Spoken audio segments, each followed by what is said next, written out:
Okay, in this video, we're going to be discussing the different types of business entities, and this refers to ownership.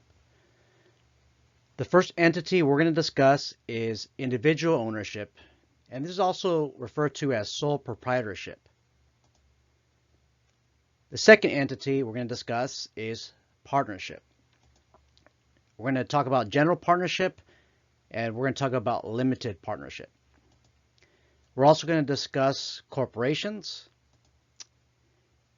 and we'll discuss limited liability companies. And towards the end, we're going to discuss why private patrol operators are not able to form their business under an LLC. Before we get into sole proprietorship, there's some very important things that we need to discuss. Once a BSIS license is issued, you cannot just transfer your license from one business entity to another. I'll give you an example. If your BSIS license is formed as an individual, you cannot later change the ownership to a corporation. You're going to have to reapply for a brand new license. Each year, I get clients calling me up. They form their private patrol operator company or the private investigator company. They formed it as an individual proprietorship. Later on, they want to form it into a corporation. You can't just do that. Doing that is called a reassignment, and in almost all cases, it is not allowed by BSIS. Another thing to consider, if you're issued a BSIS license as an individual and later form a corporation, your corporation does not protect you from liability. Okay, let's talk about individual ownership, also known as a sole proprietorship. Here, the individual owns the business. And under the direction of the qualified manager, you as an individual have total control of the business. Now, notice that I meant under the direction of the qualified manager. In reality, the qualified manager also has control of the business. You also have control over the business because you're the boss of the qualified manager. But you have to let the qualified manager run the day-to-day operations of the business, or you cannot effectively use your license.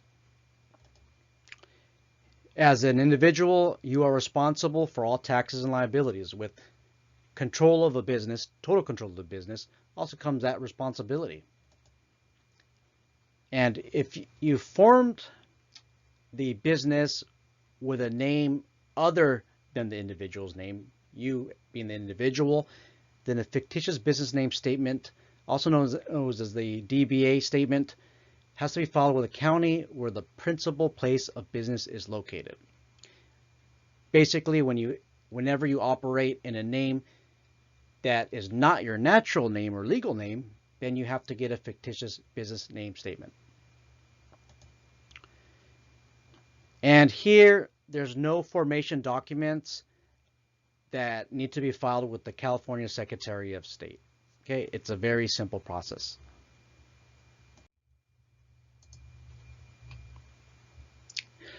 So we're going to discuss the pros and cons of individual ownership. On the left, we have the pros, and this is the simple thing about individual ownership. It's simple to create. There's less formalities. Okay, there's less record-keeping duties, and there's no reporting requirements to the Secretary of State. You have full control of the business. There's less regulation. There's tax advantages to you. It's more affordable, and it's easy to dissolve. Cons. The individual, meaning you're 100% liable for any loss. And for a loss incurred within an insurance policy, the individual, meaning you, is personally responsible for losses beyond the limits of such policy. I'll give you an example. You have a $1 million commercial liability insurance policy. Your employee falls asleep behind the wheel, and it happens all the time, graveyard shift, right? During the course of his or her employment, that person crashes and then causes a financial loss of $1,250,000. Here, what are you responsible for? Well, if the insurance policy covers $1 million and your loss is $1,250,000, you're responsible for $250,000, unfortunately. Now we're going to discuss partnerships, and we're going to talk about what a general partnership is and what a limited partnership is. First, we'll talk about general partnerships. First off, you have to have 2 or more persons that's engaged in a business for profit. It's 2 or more. Did you know that partnerships can actually have 3 people, 4 people, 5 people, 6, 7, 8, 9, 10? As long as you have 2 or more and you're engaged in profit, then that's considered a general partnership. Here, partners are jointly liable and severally liable for all obligations of the partnership, unless agreed by the claimant.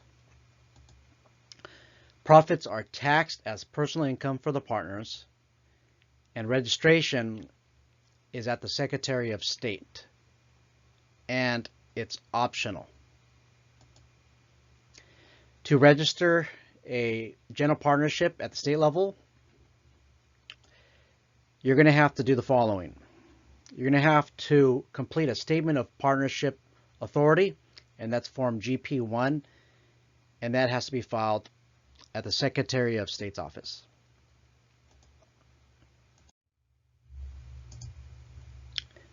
Okay, let's talk about limited partnerships. A limited partnership provides limited liability for some partners. And what you have is a silent partner. The partners who receive limited liability are the silent partners. And the role is they're just an investor. So if you can get a hold of a business partner and all this person wants to do is just own the business and receive the profits in exchange for providing some type of capital, then you have a silent partner. You're going to get trouble the moment the silent partner tries to own and operate the business. Owning is okay, but notice I said and operate. You can't own and operate and have a limited liability partnership. This is the structure. There must be at least one general partner, which serves as the manager, that acts as the controlling partner. And then one limited partner, who's the silent partner, who I just discussed, whose liability is normally limited to the amount of control or participation of the limited partner. So if this silent partner or investor, limited partner, starts controlling the business, that person actually loses the limited liability protection he or she previously had. And something else to consider is general partners of a limited partnership have unlimited personal liability for the limited partnership's debts and obligations. So you have that silent partner that wants to run the business, even though this person should be silent, go at it. You went from a silent partner to a general partner, and now you have unlimited personal liability for any debts and obligations. Certainly not something that you want to do if you are the silent partner. To register a limited partnership at the state level, you're going to complete a certificate of limited partnership, that's Form LP1, and you're going to file that with the California Secretary of State. Okay, general partnerships. There's pros and cons. Pros, easily established. There's no filing or annual fees. The profits and losses are passed through each member according to the percentage invested. Income tax is passed through its members. And the more members you have, the more ideas you have, and the more capital. That's the pros, okay? Let's talk about the cons. Each member is jointly liable for the conduct or actions of each other. One other person messes up, the partner who wasn't even involved is jointly liable. That means, what jointly liable means is, if that other partner messes up or creates some type of liability, you could sue any one of the partners. And what ends up happening is if that one partner gets sued, 100% of the legal obligation, then that partner will have to sue the other partners for the loss. Also, the con is each member is jointly liable for any debts or other legal obligations related to the business. The personal liability is unlimited. Okay, personal liability. That means in a general partnership, if you're liable, they can go after your house, your cars, your pets, realistically, anything that you own personally, they can go after. And before a partner's interest in the business is transferred, the change has to be approved by all members. Okay? You can't just change your business interest in something without getting approval by everybody else. Now, if a partner dies or leaves, then the general partnership is dissolved. Okay? Let me repeat that. Partner dies or just leaves, the whole general partnership is gone. You got to start all over. That is a major con of a general partnerships. Very rare that you get private investigator, private patrol operator, applicants forming general partnerships. It happens sometimes, but it's very rare. And it's also rare for them to form the limited partnership, which we're going to discuss right now, the pros and the cons. Now we're going to discuss the limited partnership pros and cons. The pros are going to be similar as with the general partnership. Now, it's for reporting requirements that corporations demand, such as the annual reports, the meetings, and then the minutes. You don't have to have the same requirements as with the corporation. That's a pro of having a limited partnership. And the limited partner's liability is normally limited to the amount of control or participation of the limited partner. I'm going to reiterate, if you're the silent partner, you're just the investor, you don't want to lose any of your personal assets, then don't get involved in the business. Let the controlling partner manage the day-to-day affairs and manage any issues that come forward to this person. Do not get involved. The limited partner is only liable for the amount he or she invests. So if you are the limited partner, you're the silent partner, you just put in $20,000 into the business, the limited partnership gets sued, they lose $30,000, you're only going to be out $20,000. That is the amount that you're only liable for. The other partners will be on the hook for the remaining amount, but not you, because you're the limited partner, you're the silent investor. Now let's talk about cons. The cons are going to be very much the same as the general partnership. Now, you're also going to have to pay the $800 annual franchise tax fee. And if any of the limited partners control or participate in the business, they're going to be treated as general partners. I keep saying this thing over and over again. They'll treat you as a general partner when you start trying to control or participate in the business. The general partners also, they have unlimited personal liability for the limited partnership's debts and obligations. Again, you don't want to get sued and then lose your personal assets. Do not get involved in managing the day-to-day affairs of the business or any other issues that come along the business. Okay, let the controlling partners manage the business. And another con is that you need an agent, a process, or a registered agent. You normally have to pay that person a fee that can range from $100, $200, $300, or maybe even more. Okay, all that means is that you have somebody in the state of California that can accept service of process. So basically, if somebody sues a limited partnership, they know who to serve process on, and that would be the registered agent. The great thing is you can actually be the registered agent if you're the limited partnership. I just want to say this, as I said it before with the general partnerships, limited partnerships with private patrol operators and private investigators is extremely rare, but you might find the need to form this type of partnership, which is totally fine. Okay, corporations. A corporation is a legal entity which exists separately from its owners. So actually, when you form a corporation, you're forming a new person. So my name is Sean Sundahl. There's Sundahl and Associates that I just formed. I'm actually two people. I'm Sean Sundahl and I'm Sundahl and Associates. And now if you want to sue me, you really can't. You're going to have to go through Sundahl and Associates. And you can clear whatever, if you win, you get to clear whatever assets Sundell and Associates has, and not necessarily me, Sean Sundell, as an individual. Liability, including debts and legal obligations, is transferred from the individual to the corporation. That's just what I discussed.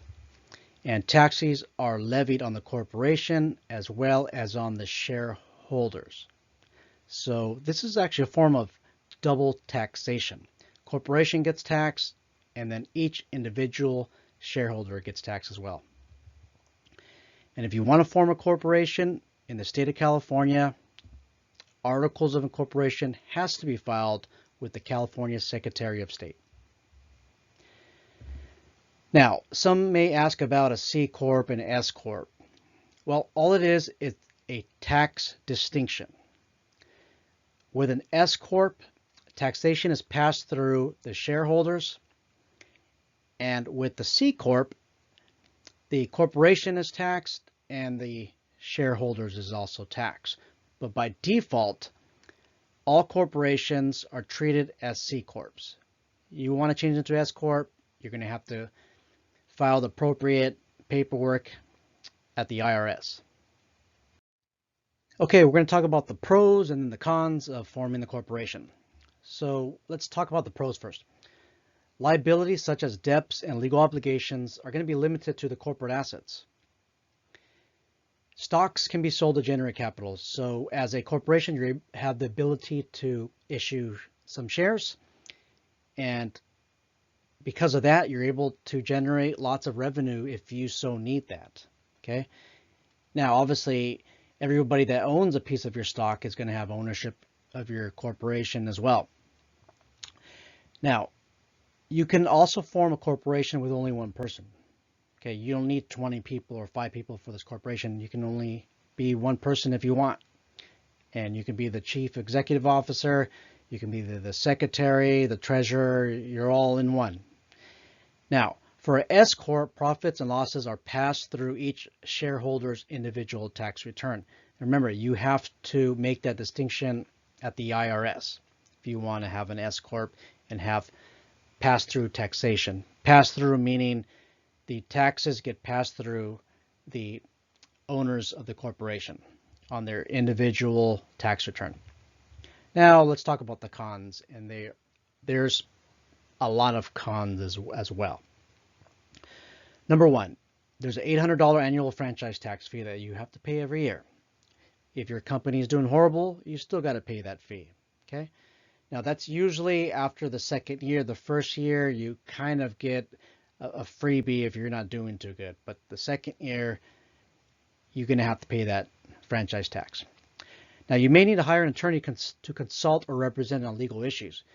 As a corporate officer, it's reasonable for you, it's an obligation of you to consult with a licensed attorney on legal matter. If you don't, that's unreasonable, and the shareholders of your corporation can, I want to say, take you to court for some type of negligence issue or something that's similar to that.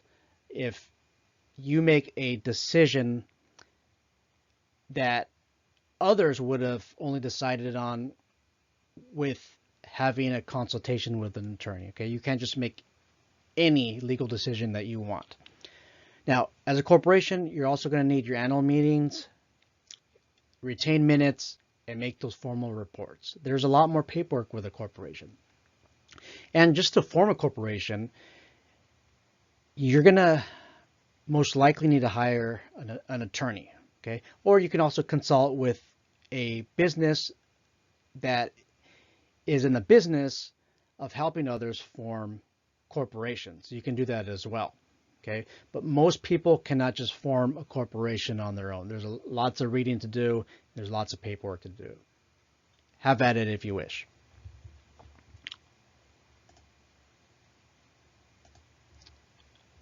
Okay, with a C Corp, there's double taxation. So what that means is the corporation is taxed first, and then the shareholders are also taxed.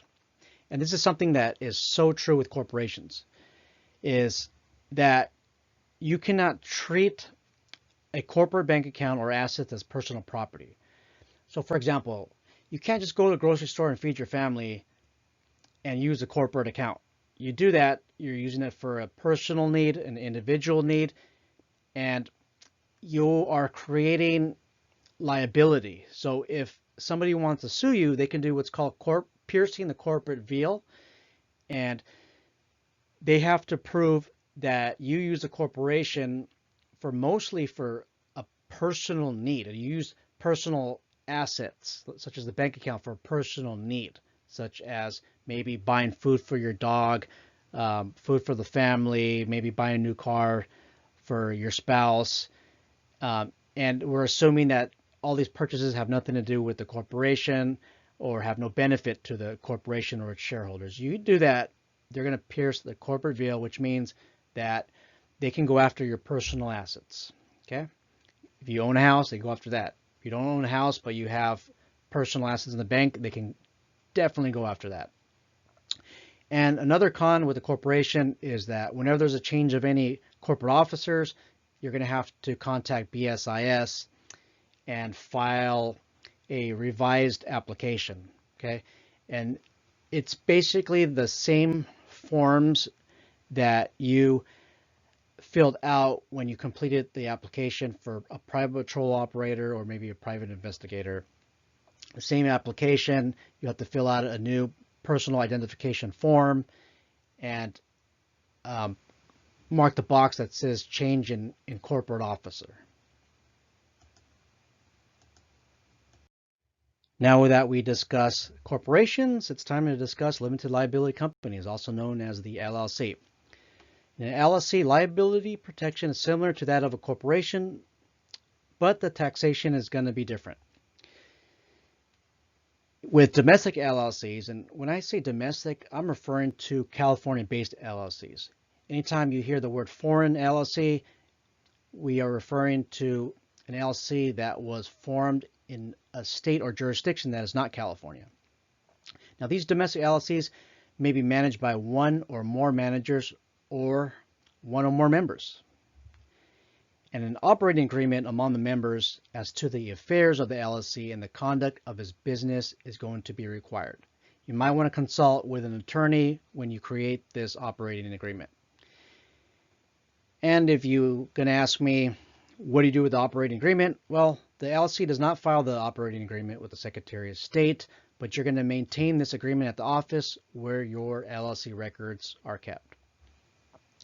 And if you want to form an LLC in California, then you're going to need to file articles of organization. That's Form LLC-1. It's not articles of incorporation or corporation. It's articles of organization. You're going to file that with the Secretary of State. Now we're going to discuss limited liability companies and the pros and the cons to that. And with pros, there's always cons. You can form an LLC. This is the pros. You can form an LLC with only one person. Okay? There's less formalities than a corporation. What I mean by that is you don't have to have meetings and then you don't have to document minutes. It's also managed by its members. So if you remember when I discussed the limited partnership companies, how if the silent partner engages in some type of control over the business or has some type of influence over the work products of the business, how that person becomes a general partner and that person's limited liability protection is taken away. Well, with limited liability companies, the members are allowed to manage the business and still have that limited liability. Also, another pro is that debts and legal obligations are limited to the LLC's assets. The LLC only has maybe $10,000 in the bank, $5,000 in the bank. Well, if you're suing the LLC and you win, that's all you're going to get. You're only going to get their assets that are held by the LLC. Again, that's assuming that the company was operated properly and not just as a personal vehicle. taxes, the members are going to pay the taxes similar to the partnership. So what that means, if you're being taxed as a partnership, you are individually taxed, okay, based on your share of ownership. And as an LLC, you also have the ability to be taxed as either a C Corp or S Corp. But by default, you're going to be taxed as an S Corp. And that's, remember, pass-through taxation through each member of the LLC. Remember, with corporations, by default, you become a C Corp. But with limited liability companies, the default way of taxation is similar to the S Corp. Okay? Now let's talk about the cons, and there's a lot of them. Number one, there's an $800 annual franchise tax fee. Number two, based on their share of the profits, the members need to pay federal and California income tax and federal self-employment tax, and that's even if you don't actually receive a share of the profits. You're still responsible for these taxes. To form a LLC, I put here corporation, I mean LLC, you may need to hire an attorney or consult with a business that provides such service. Okay, this formation of an LLC may be complicated to others. You're going to need to operate an agreement. Okay, you may need to hire an attorney to consult or represent on legal issues. If there's some type of legal issue and you act as an attorney when you're not supposed to, well, you're not being fair to the other members, and it's not, because it's not fair to them, you personally might be on the hook for making that call, whatever that call is. Okay. Now, another thing that's a con is you cannot treat LLC assets as personal property, just like a corporation. If you do that, this person can pierce the corporate veil and go directly to your personal assets. There also might be insurance requirements, especially for private investigators, and more requirements, more insurance requirements if you have an LLC of 5 or more. For private investigators, the insurance requirement is you need additional $100,000 on top of the $1 million commercial insurance liability. Another con, this is a major con for private patrol operators, is this: you cannot form an LLC. I've been doing this for 10 years.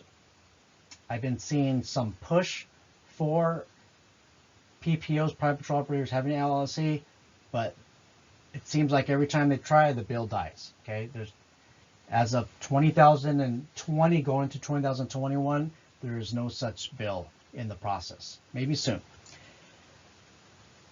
Now, I consult with a lot of people every year.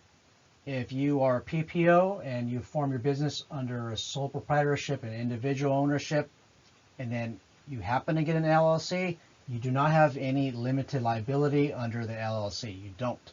Okay, so don't think just because you form an LLC or corporation after your license as a sole proprietor that you have that limited liability. You don't. Okay, so be very careful on that.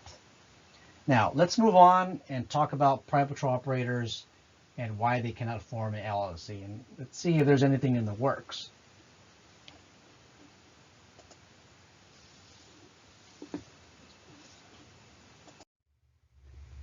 I get asked this question a lot. Why can't a PPO license be owned by a LLC? And I'm going to answer in the most complete way that I can in this section. So many of you have this book, The Private Patrol Operator.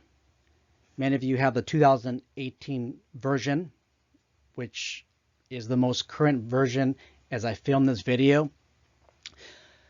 But the section that I cited in here that gives authority on this subject has changed. Okay, so in my book on page 31, I discuss California Corporate Code 17375, 17375.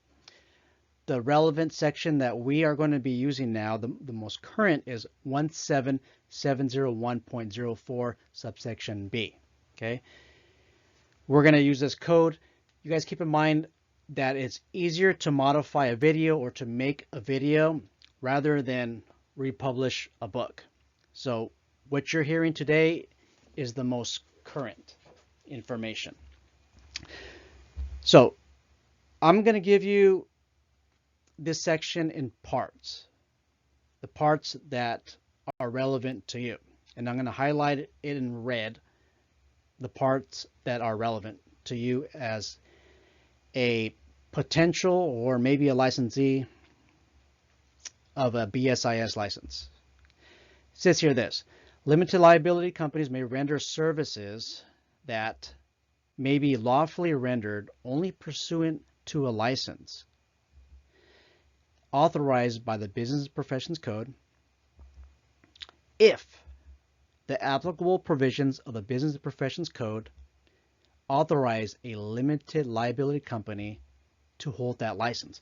What that basically saying is that if the Business Professions Code authorizes a person to provide professional services under the ownership of a limited liability company, this is something that is lawful.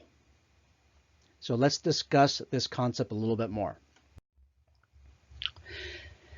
Right now, at the moment, PPOs are not able to form under an LLC. I've been in this training business since 2010. We're in 2020, getting into 2021. And PPOs getting their licenses under LLC hasn't happened yet. There's been some proposal in law, which we'll discuss, but nothing has happened yet. But this is what has happened.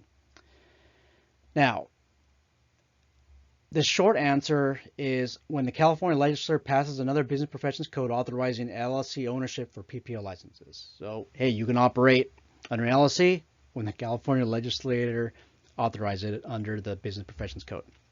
Well, there's hope, ladies and gentlemen. There's good hope here, okay? In 2012, SB 1077 was passed, allowing alarm company operators to operate as an LLC. So alarm company operators, they got their opportunity already. And then in 2014, AB 1608 was passed, allowing private investigators to operate as an LLC. Alarm company operators get it. Private investigators get it. Well, what's the history of some proposals for PPOs? Well, we'll discuss that in a minute. Okay. So in 2017, Jordan Cunningham, a Republican, introduced AB 580, and that would have been the LLCs for PPOs bill. Here is Mr. Cunningham's photo. And let's pull up the legislative information for that bill. It's AB 580, Security Services, Limited Liability Companies. And look, on January 31st, 2018, the bill died. And this article that they cited in the California Constitution is an article that mentions if a bill is not passed the following year or pushed onto the following year, then the bill just dies. And that's exactly what happened. You might want to contact Mr. Cunningham at this email address here. That's https://8035.asmrc.org. I noticed that when you complete a contact form to get emailed or maybe a phone call later on, if you're not in his district, which is District 38, I believe that's the San Luis Obispo district, then you cannot contact them through that form. But what you might also want to do is call them at this number, 805-549-3381. If you can't get a hold of him, get a hold of maybe a representative. Maybe somebody there can assist you. Now, Mr. Cunningham was elected for another 4-year term in December 2020. He's doing a lot of great things for the private security industry. This is one of the great things he was trying to do, but the bill just died. Okay, it didn't have that political movement that it needed. You guys, if we, as private security